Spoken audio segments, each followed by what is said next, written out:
Very far, about 5,500 miles, or 8,800 kilometers, to the east of Florida, on the banks of the river Nioman, there lies a small Belarusian town, that is called Nову Śvіeržаń.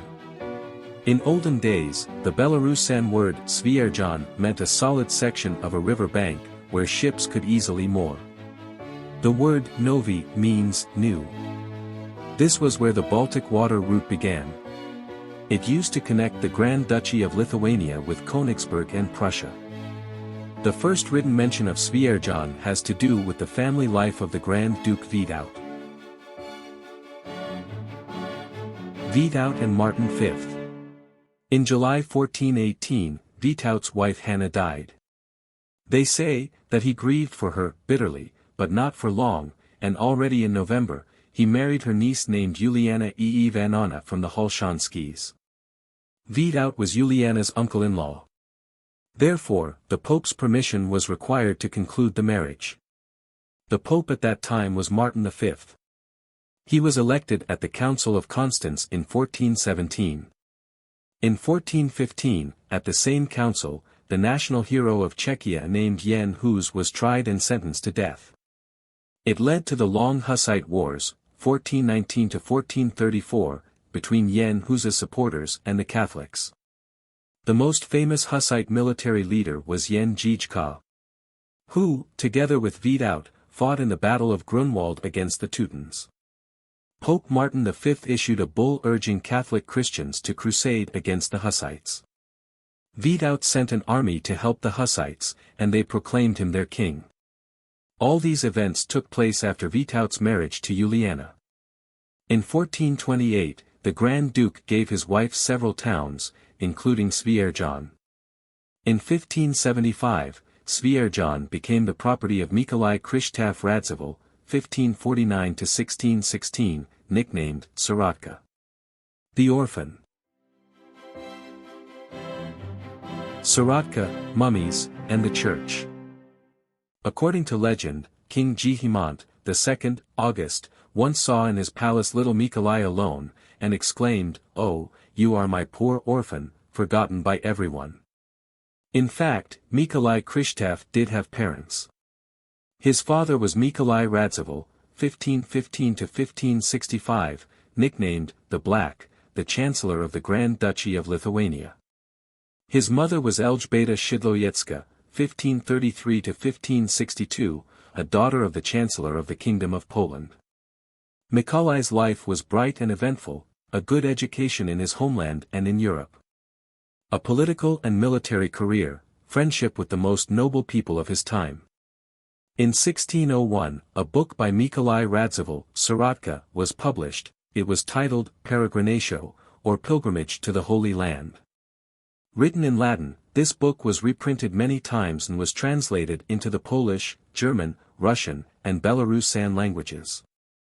In 1583, Mikołaj Radzivil went from Venice to Palestine, which then belonged to the Ottoman Empire. Sirotka visited the Church of the Holy Sepulchre in Jerusalem and thus fulfilled his vow, which he had given to God back in 1575.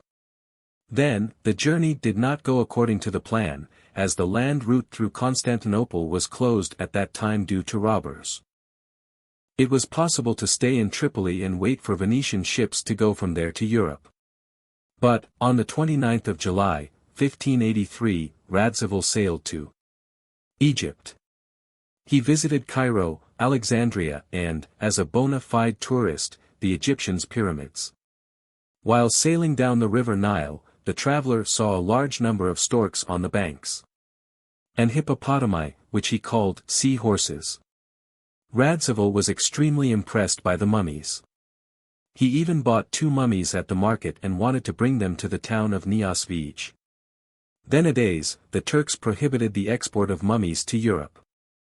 They feared that they could be used by Christians for witchcraft and to cast spells on Muslims.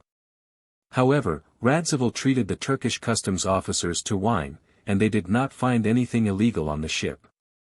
At sea, the ship was caught in a storm, and the naval chaplain saw 2 ghosts. The mummies had to be thrown overboard. A year later, in July 1584, Mikołaj Radzivil, Sirotka, returned to his native Niovu Śvіeržań. His attitude to wayfaring can be seen in the epitaph, that he himself wrote, "In the face of death, no one is a knight, but only a traveler." Well, what about Nову Śvіeržаń? In 1588, Radzivil, Sirotka, built the Peter and Paul Catholic Church here. The monument of Renaissance architecture has survived to this day almost in its original form. In 1603, Mikołaj Radzivil, Sirotka, ordered the painter and engraver Tomasz Makowski to make the first detailed map of the Grand Duchy of Lithuania. On this map, there are the town of Śvіeržań and a small castle. Researchers believe that this castle was built during the times of Vitaut in order to guard the crossing over the river Nioman. Nowadays, only a small hill on the opposite bank of the river Nioman reminds us of the castle. In addition to Catholics, Orthodox Christians have always lived in Nову Śvіeržаń. For them, Sirotka founded the wooden Orthodox Church in 1590. Its history is closely linked to another representative of the Radzivil family, Michał Kazimierz Radzivil, 1702–1762, nicknamed Rybańka. Rybańka and the Miraculous icon. Michał Kazimierz Radzivil was the Grand Hetman, the commander of the armed forces of the Grand Duchy of Lithuania. They nicknamed him Rybańka, the Little Fish, because that was how he liked to address everyone, especially women. In 1743, with his funds, the stone Assumption Church was built in Nову Śvіeržаń. A miraculous icon of the Mother of God was kept in this church. Legends say that this icon, painted on boards, with a golden background, appeared around 1500 in a grove, on the site, where the church now stands. In his diary, Rybańka described the case of his miraculous recovery from urolithiasis, thanks to his mental appeal to this icon. In 1961, people tried to transport the icon from the Assumption Church, which was closed by the Soviets, to the town of Stobci. It fell apart when they threw it into the back of a truck. Rybańka is also known for having restored Niovu Śvіeržań castle destroyed by the Swedes in 1706. He founded a porcelain, it means, a manufactory for the production of silk belts, in the town of Śląsk. And a faience manufactory in Nову Śvіeržań, which the locals called Farfurnia, it means, porcelain factory.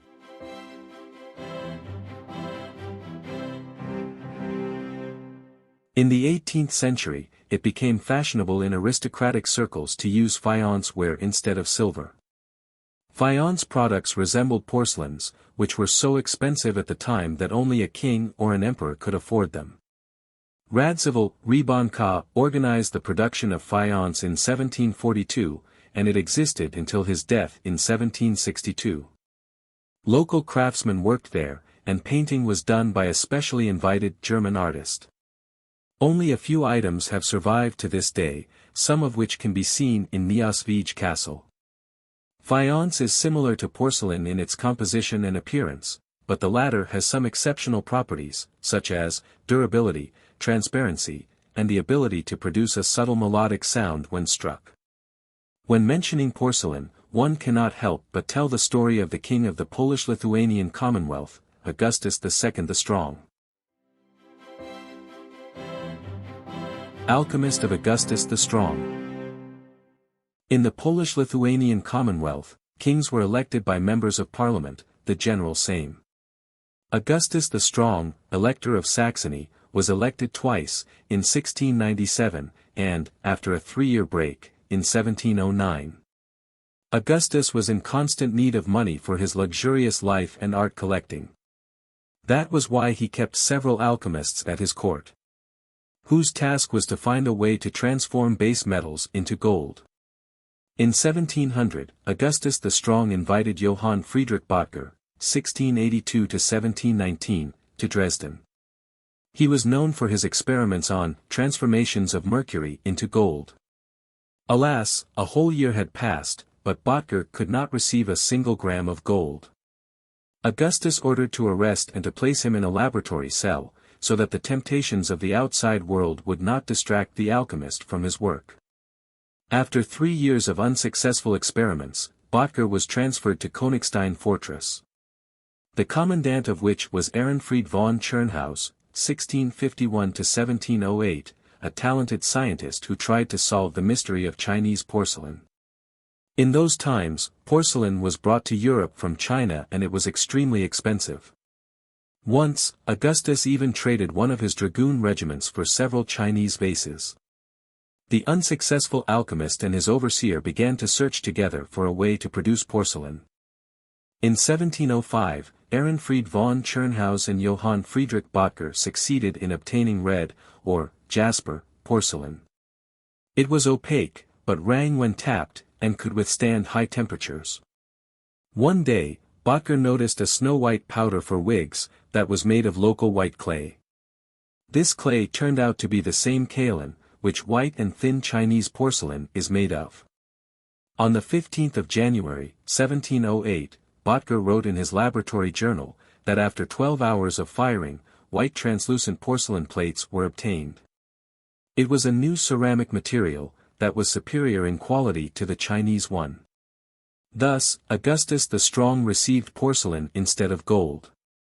In the Saxon city of Meissen, a porcelain factory was built, which still operates today. Johann Bottger managed this enterprise until the end of his life. Still, he never gained freedom.